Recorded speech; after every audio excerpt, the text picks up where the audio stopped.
Hello, my name is Jeff Rolka. I want to thank you for checking out my video. This is Community Questions 12, the segment where you post questions and I do my best to answer them, offer examples, thoughts, links, etc., things of that nature. I'm not going to really dilly-dally here. I want to thank you if you've chosen to subscribe. If you haven't yet, I hope you'll do so now.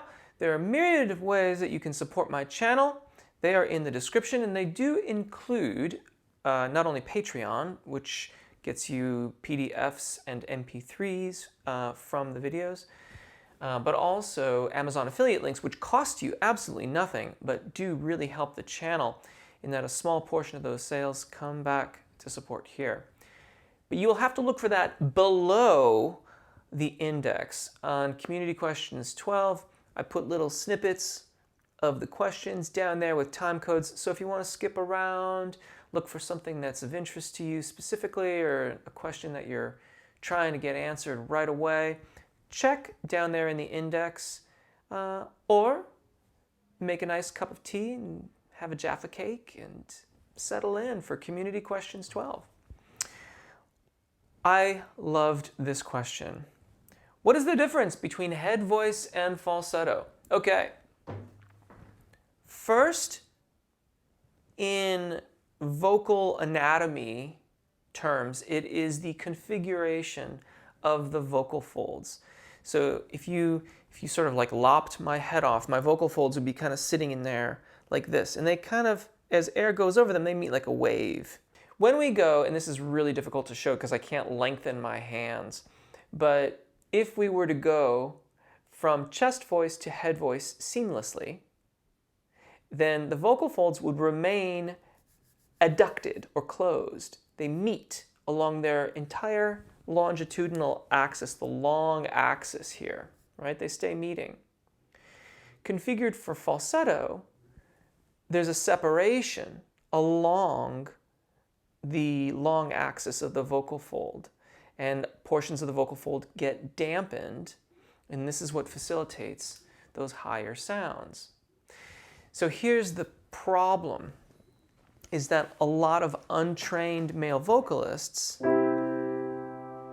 will go across the secondo passaggio, but they'll do it very inefficiently, and the vocal folds will separate, and you get that airy falsetto sound. And truth be told, that kind of is falsetto because the vocal fold's configured that way. The problem, though, is that falsetto sounds that way, that airy kind of tone production in that range, because it's not really the optimal way to use the voice there. If we allow the vocal fold to elongate along its long axis, then you'll get your head voice.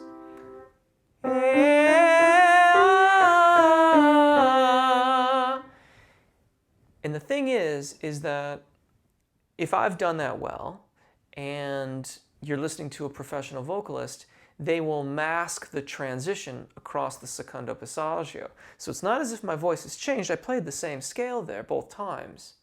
But in one instance, I allowed my vocal folds to separate, and in the other instance, I kept them adducted, allowed them to elongate, and so I get my head voice.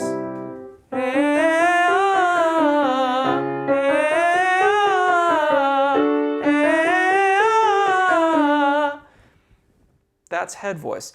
Now, a lot of times people think about head voice like this.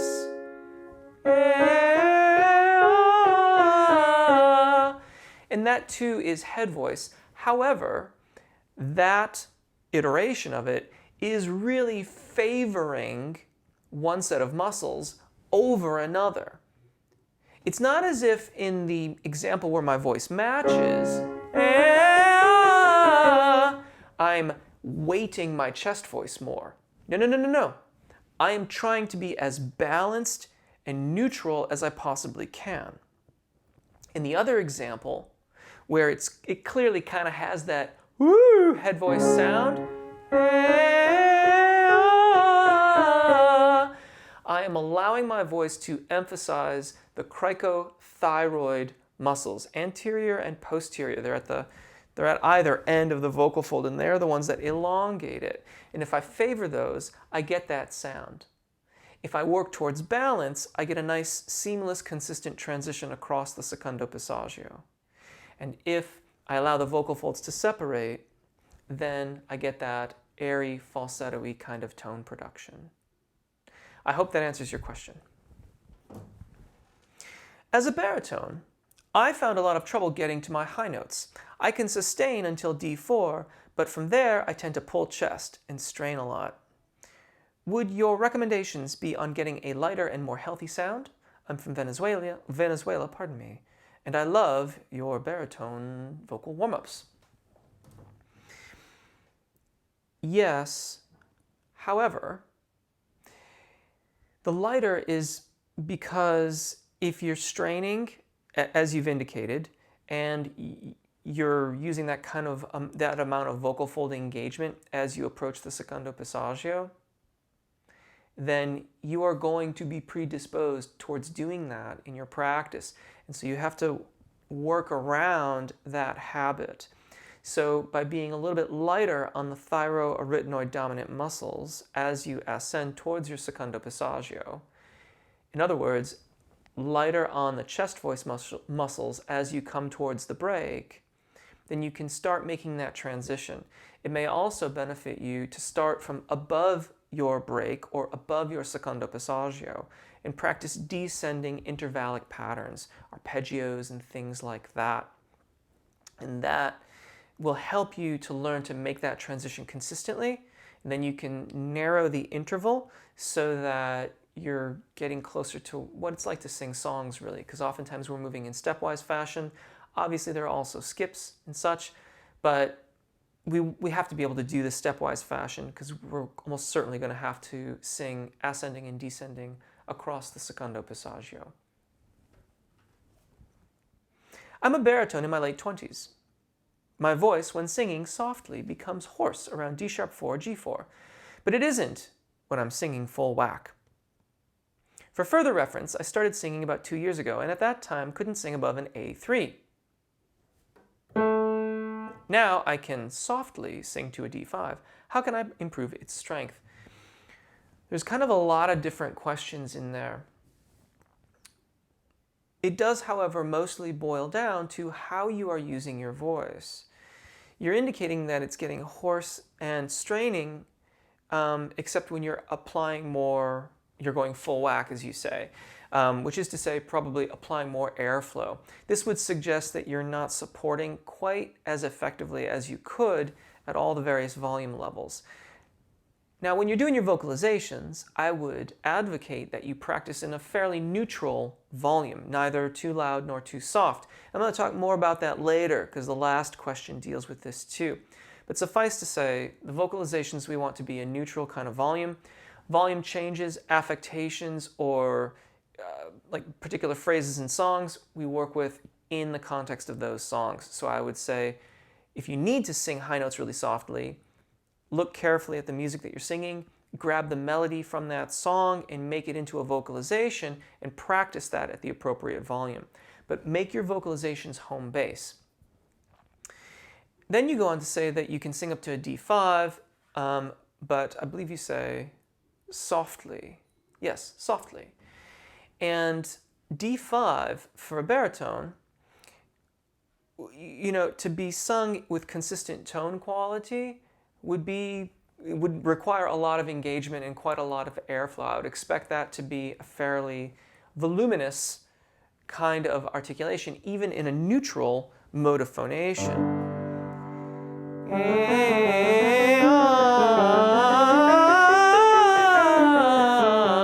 My voice is going to get a little bit louder as I ascend and come back down as I descend, but now getting more into the range that you're talking about.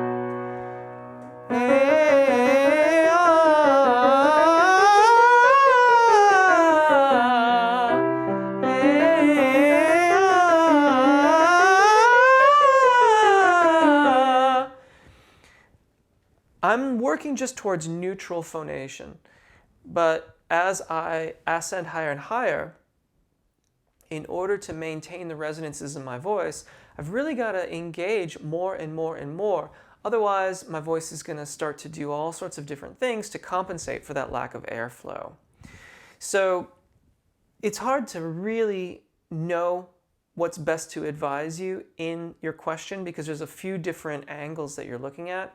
But my sort of general advice to you is work towards neutral phonation, work towards consistency of tone quality and good registration events.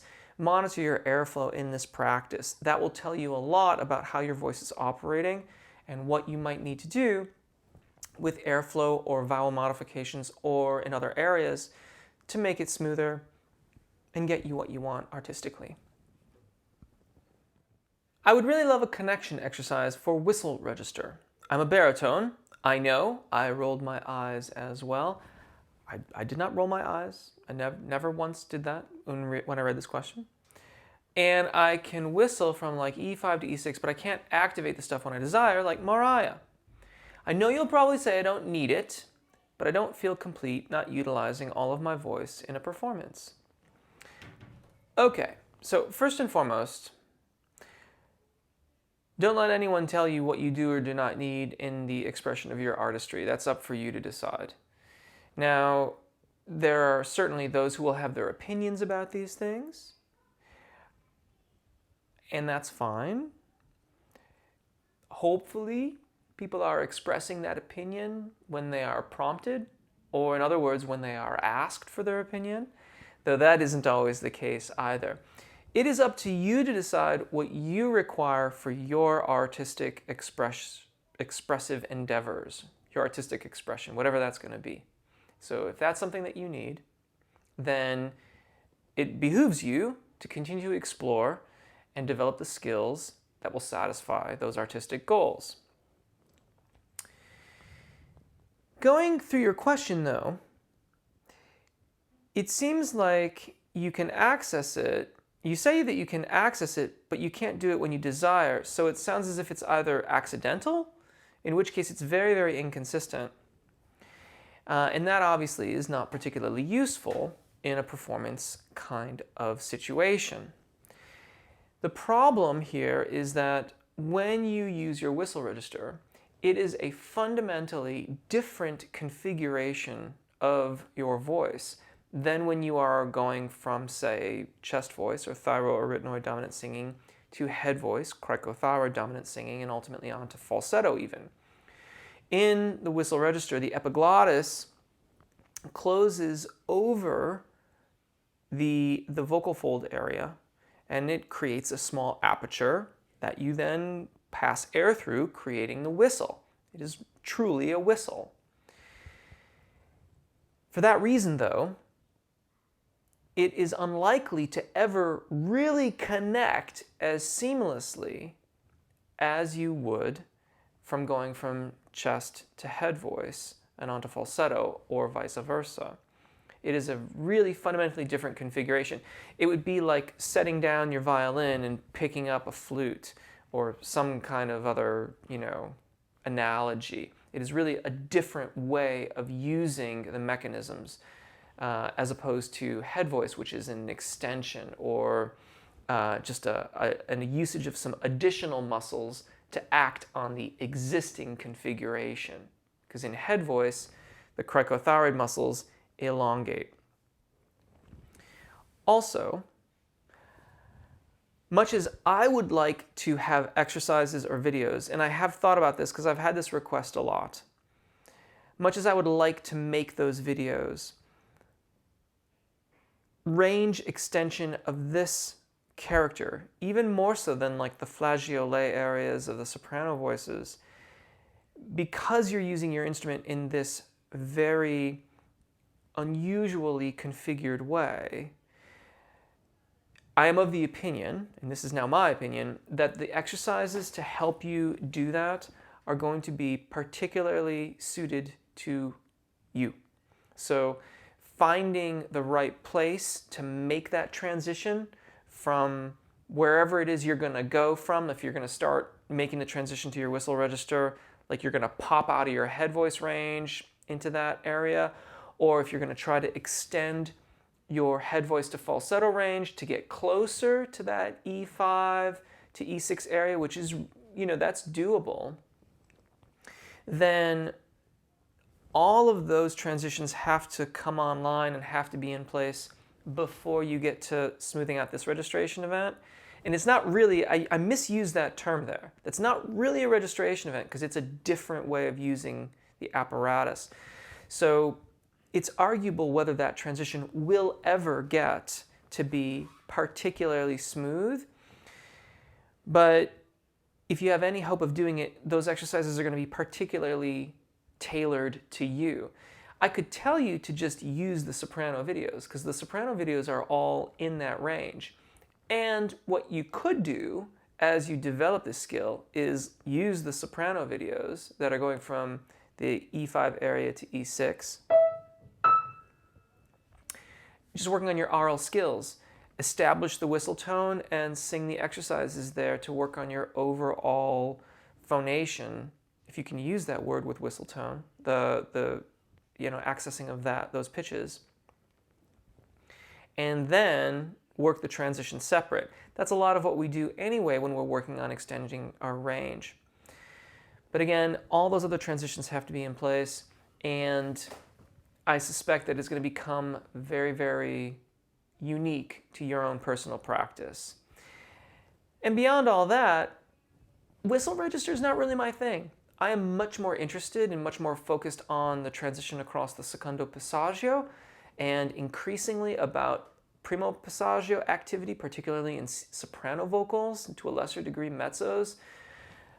That is the central focus of what I do. That is what I use in my own songs. That is what most of my clients use. And so I really have not put the time in on whistle register or how to manifest it, or much less how to make this transition out of what would be the falsetto, the quite high falsetto range, into that area. But all of those other things, all of those other elements would have to come into play first. You'd have to have all your registration events worked out throughout thyroarytenoid, cricothyroid, and falsetto range. And then that would put you into the area of transition that you're quoting in your comment, E5, to then try to make that transition across to the whistle tones. I hope that helps. How can I sing high notes and make them sound natural? A teacher told me I'm a soprano but can't sing high ones properly. Kind of depends on what you mean by natural. If you mean consistent with the rest of your vocal range, then you need to work out how to do a smooth transition across both your primo and secondo passaggios, but really you're talking about high notes, so secondo passaggio.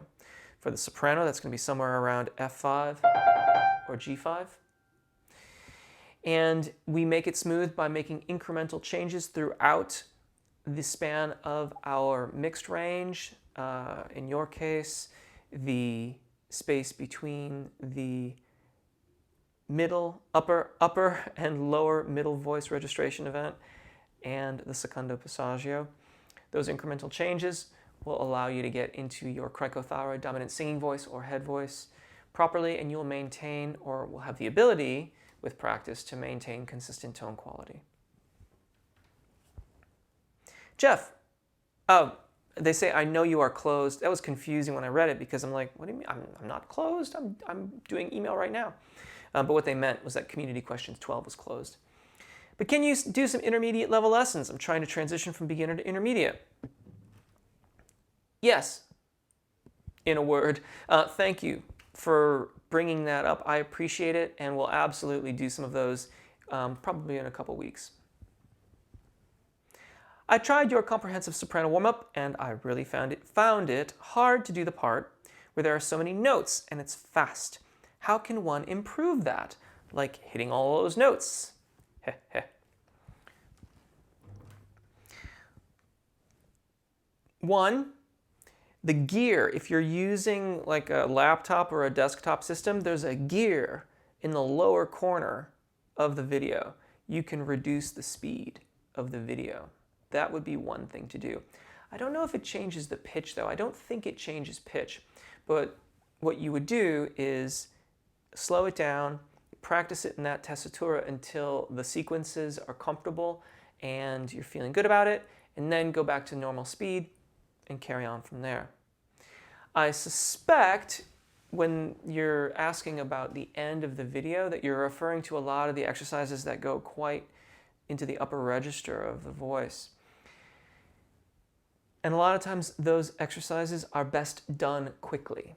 So I would advise you to avoid practicing those slowly initially. Leave that for later, because the amount of energy and airflow required to sustain those pitches is quite significant. So learn the patterns at a comfortable tessitura. When you can then move it back up to the tempo, then do them again at that comfortable tessitura, and then go on to the upper register stuff. A lot of upper register practice is best done at high tempo because, for the very reason that we can't think about it. Yes, your accuracy will be off. That means intonation, tone qualities, things like that can initially not match up very well. The thing is that if you try to force it, you will almost certainly create vocal strain. And by force, I mean go too slow, too quickly. You will try to force the tone quality, and you will end up having more vocal fold engagement than is best for that range of your voice, and it will ultimately be self-defeating. So go quickly at first. Your accuracy and the tone consistency will develop over time in accordance with your ability to orally conceptualize of those exercises. In other words, hear them in your head kind of, or imagine where you're going and know the range of your voice internally. It will all start to come together over time. This can take some time. There's no quick fix here. So we're talking in terms of months, conservatively, and it can go on for quite a bit longer than that too. So slow it down, practice in a comfortable range, bring it back up to tempo, stay in the comfortable range, go into the higher registers, cultivate release, sustain will come with time. Jeff, Community Questions 12. Good news. I just liked seeing that in the comments, so I thought I would read that out. Thank you. Final question. Would you address the idea of loudness versus support engagement as you sing higher? It's easier for me to sing above the staff or even the upper passaggio if I get louder, but I also find that to sing softly up there, one needs really good support or the sound sort of peters out. I also note one can get louder by pushing and tightening the throat a bit, but the tone suffers. Am I just seeing the limits of my range? Beautiful question. No, I don't think that you are only seeing the limits of your range. I think what you are doing is observing quite accurately how our voice operates. If you want to sing softly and you want to have very consistent tone quality at or above the secondo passaggio, you must have as much engagement or potentially more engagement or support than you do when you're singing in a neutral mode of phonation. This is because since we are holding back the column of air, we have to make up for it with subglottic air pressure, or we will start to tighten around the throat. The vocal folds will start to squeeze a little harder to try to continue to give you the pitch that you want. But as you observed, we lose a bit of tone quality, and we can also start to go out of tune as well too. That is almost always the reason why vocalists are flat in these ranges of their voice, is that there's just not enough subglottic air pressure or engagement to allow the vocal folds to release adequately for us to really be well in tune. It's a really good point. To be frank, as opposed to Jeff, I feel like you kind of answered your own question in your observations. In a neutral mode of phonation, as we ascend, we must increase our engagement. This results in a slightly more airflow over the vocal fold, but really the big acting factor here is the subglottic air pressure, the column of air and its compression underneath the vocal fold, subglottic air pressure. That is what really must increase as we ascend. So if we wish to maintain consistent tone quality, as we do that, we're going to increase engagement, subglottic air pressure increases, a slight amount more air flows over the vocal fold, but if we do these things, the vocal folds will remain released, and so as they vibrate more quickly and they continue to vibrate fully, we get all these other resonances that get activated and our sound gets fuller. We tend to get louder. If we squeeze, we can get a little bit louder, but it's ultimately self-defeating. It will only go so far, and ultimately that squeezing tends to compound phrase over phrase. So like if you had a phrase in a song that kept on going up to a D natural or an E above middle C or something like that, and you did that once where you kind of squeezed it out, and then you descended and you came right back to it, that tension tends to accumulate over the duration of the phrase, and you would slowly get softer and softer and softer the further you got into whatever section of the piece you happen to be singing. Really, really great question. I really appreciate all your questions. I do enjoy this segment, and I hope you found it helpful. My name is Jeff. Take really good care of your voices, enjoy singing, and hopefully we'll see you again. Bye.